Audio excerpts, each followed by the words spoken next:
Iniciamos un nuevo bloque que vamos a dedicar a las plantillas de clase. Para situarnos debemos tener claro lo que ya hemos visto de las plantillas de funciones en los videotutoriales 71, 72, 73, 111 y 155. Porque en cuanto a su implementación, las plantillas de funciones y las de clases son muy similares. Vimos que las plantillas de funciones nos permiten generalizar funciones para trabajar con muchos tipos de datos diferentes. Pero no nos sirven para muchas situaciones, como por ejemplo para el trabajo con las clases contenedor, que vimos en el videotutorial 159, con las que mediante la composición, pasando por valor, o agregación pasando por referencias o punteros, podíamos implementar clases que contenían varias instancias de otras clases. Como ejemplo de dichas clases contenedor vimos un int array del que aquí tenemos una versión.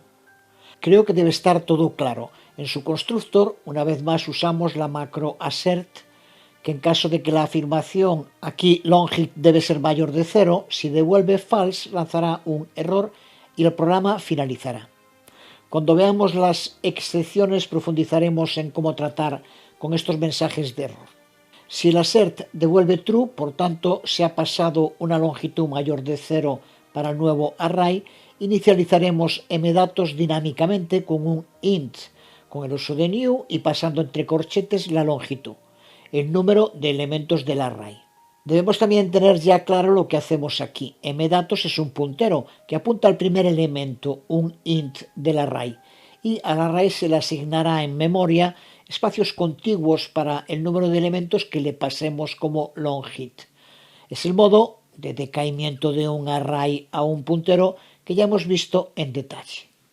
Aquí vemos también las posibilidades de la sobrecarga de operadores.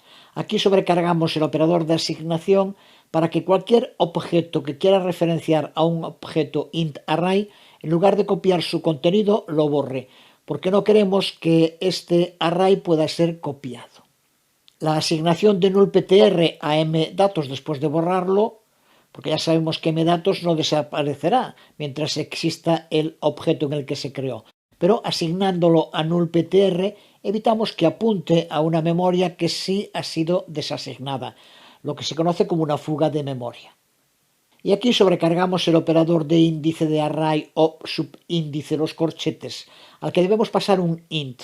De nuevo usamos assert para comprobar que el valor de índice es aceptable, que no sea 0 o negativo y que sea menor que mlongit, el tamaño del array. Si es así, podemos añadir en el índice indicado del array el nuevo elemento. Y terminamos con una función getLongit que nos permite recuperar el valor que tenga la variable mlongit.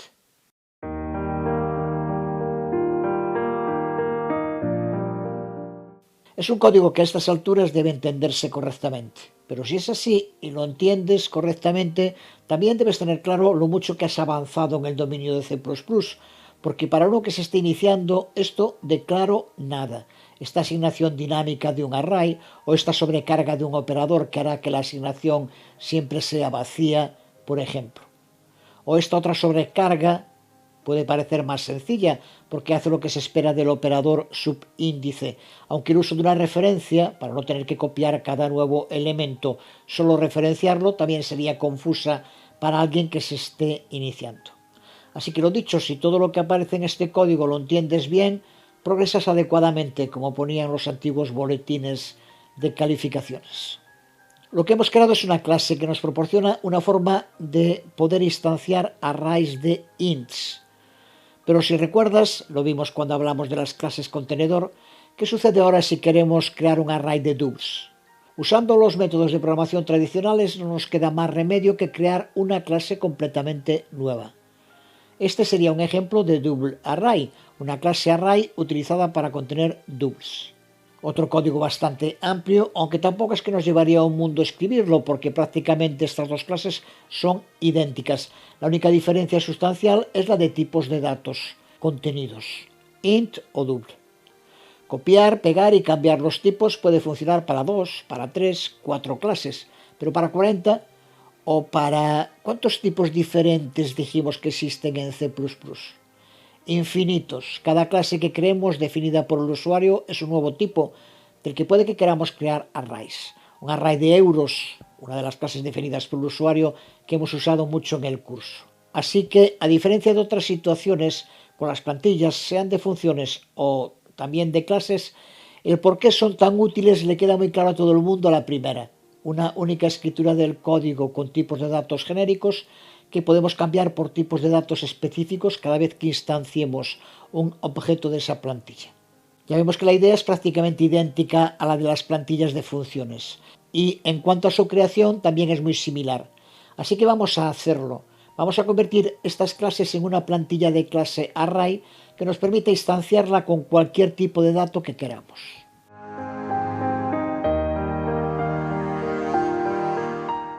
Aquí la tenemos, una versión que es casi idéntica a la versión de int array. Las únicas diferencias son que aquí agregamos antes de la declaración de la clase la declaración de la plantilla, como hacíamos con las funciones. Y luego cambiamos el tipo de datos contenidos por el array de int o double a tipo t. Hemos llevado a cabo otro cambio que aquí no sería necesario hacerlo, pero que usamos para aclarar algo que suele provocar bastantes confusiones. Se trata de la función miembro getLongIt que podíamos haber definido dentro de la plantilla de clase sin más y todo funcionaría correctamente. Pero vamos a definirla fuera dejando dentro de la clase solo su declaración anticipada o prototipo. Ya sabemos que es algo bastante común y totalmente válido. Pero cuando trabajamos con plantillas de clase es importante tener clara la sintaxis en estas situaciones. Aunque esta función la hemos declarado miembro de una plantilla de clase, no de una clase, cuando la definamos fuera de la plantilla de clase, lo que tenemos que hacer, porque dentro de la plantilla solo está su prototipo, debemos definirla como una plantilla de función, no simplemente como una función. ¿Qué es lo que hacemos aquí? Una declaración de plantilla de función para getLongIt. Además, observa también que el nombre de la clase array que se ha creado a partir de la plantilla array no es array, sino array, corchetes angulares, T mayúscula, el tipo genérico que indicamos en la clase. Porque si usáramos simplemente array, nos estaríamos refiriendo a una versión sin plantilla de una clase llamada array. Esto nos aplica desde luego con lo que estemos usando dentro de la propia plantilla de clase, como aquí, por ejemplo, en el constructor, en el operador de asignación o el destructor, usamos array, no array corchetes angulares T. Pero porque estamos dentro de la plantilla. Para indicarlo desde fuera, como aquí con el operador de resolución de alcance, tenemos que indicarlo con array corchetes angulares T, que es lo que hacemos con la plantilla de función de getLongIt aquí.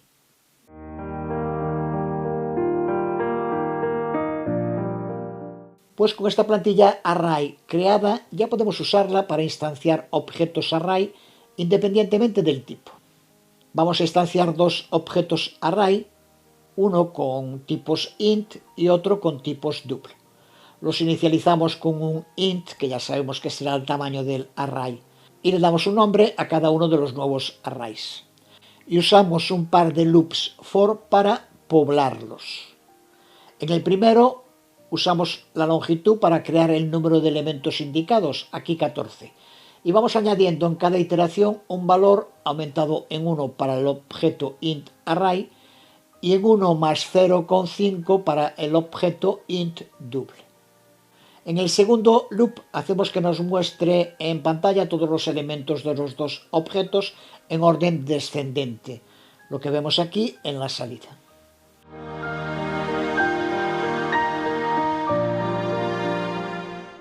En cuanto al modo de creación interno, las plantillas de clases se instancian de la misma manera que las plantillas de funciones. El compilador genera una copia a partir de lo que le indiquemos, sustituyendo el tipo plantilla por el tipo real que le pasamos. Y luego compila esa copia que ha creado. Si tenemos una plantilla de clase pero nunca la usamos, el compilador ni siquiera llegará a compilarla. Si la usamos más de una vez para un mismo tipo, el compilador reutilizará la ya creada. Así que la optimización de su rendimiento es óptima, igual al uso de clases o de funciones en su caso. Las plantillas de clase son especialmente útiles para implementar clases contenedor, porque en la mayoría de los casos querremos que los contenedores funcionen en una amplia variedad de tipos de datos. Y las plantillas nos permiten hacerlo sin duplicar el código. Y aunque una vez más la sintaxis pueda parecer confusa para los que se inician, las plantillas tanto de clases como de funciones son de las características más útiles y de elevado rendimiento de C++.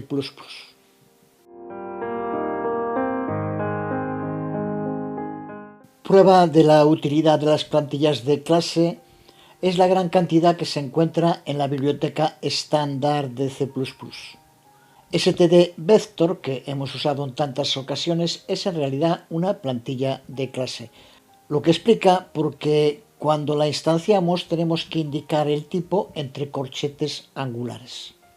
Seguiremos viendo otros ejemplos de plantillas de clase de la biblioteca estándar en los próximos videotutoriales.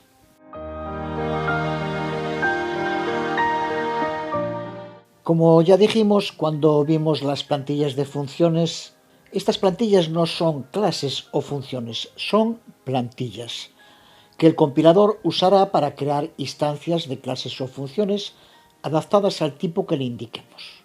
Por eso, estas plantillas no funcionan de la misma manera que las funciones o las clases normales. Esto, en la mayoría de las ocasiones, no es un gran problema, pero sí que hay un área en el que su uso suele provocar muchos quebraderos de cabeza a los desarrolladores.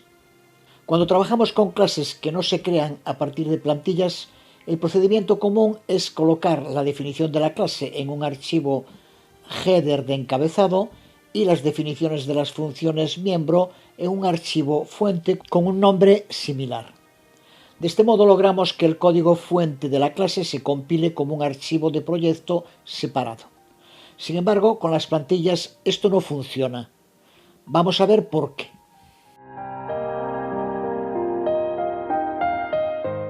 Esta es nuestra plantilla de clase dividida entre un archivo header y un archivo fuente, y otro archivo con la función main. El código es el mismo que antes funcionaba, pero ahora al compilar tenemos un error de enlazado. ¿Por qué? Ya hemos visto cómo funcionan las plantillas. Cuando el compilador se encuentra una, la utiliza para crear una clase con el tipo de datos que le hayamos indicado. Pero para que eso sea posible, el compilador debe poder ver tanto la definición de la plantilla, no le llega con una declaración anticipada, como el tipo pasado a la plantilla para instanciar la clase o la función correspondiente. Recuerda también, porque lo hemos visto en detalle, que C++ siempre compila los archivos individualmente y de modo secuencial. Veamos cómo llevar a cabo la compilación de este programa con 3 archivos.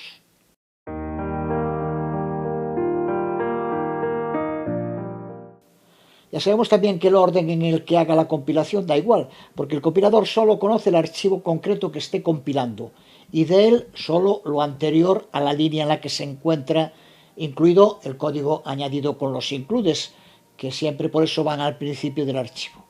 Así, cuando empieza la ejecución del archivo, en la función main, aquí se encuentra con un include a array.h, así que todo su contenido está ya incluido dentro de este archivo. Y el compilador lo lee y aprende. Luego ve que tiene que crear 2 instancias de la plantilla, una array int y otra array double. Así que las instancia y compila como parte de main cpp, porque tiene acceso al código necesario para hacerlo. Una vez finalizada la compilación de main.cpp, o antes, eso recuerda que da igual, cuando llegue a compilar el otro archivo fuente array.cpp, recuerda que el compilador en ese momento se ha olvidado de todo lo que ha visto en los otros archivos. Por eso da igual que ya lo haya compilado antes o no. Cuando llega aquí empieza de nuevo de cero. Se encuentra con un include a array.h, así que el compilador también copia aquí todo el contenido del encabezado. Esto explica por qué cuando estamos trabajando con clases normales todo funciona correctamente, pero ahora estamos trabajando con plantillas. Y aquí podemos empezar a ver cuál es el problema.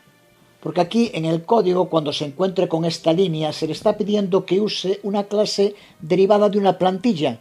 y el compilador en ese momento no va a saber lo que hacer, porque las clases derivadas de la plantilla se han creado en el archivo donde está main, pero ahora aquí el compilador no tiene idea de eso. Da igual que se haya compilado antes o no. Así que al no haberse creado las instancias de la plantilla de clase que necesitaría para poder instanciar la función, no puede crear esa instancia de la plantilla de función.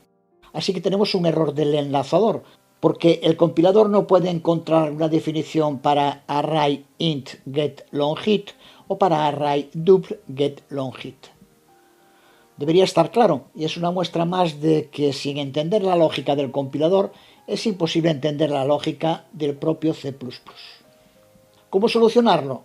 Pues tratándose de C++ faltaría más, hay varios modos.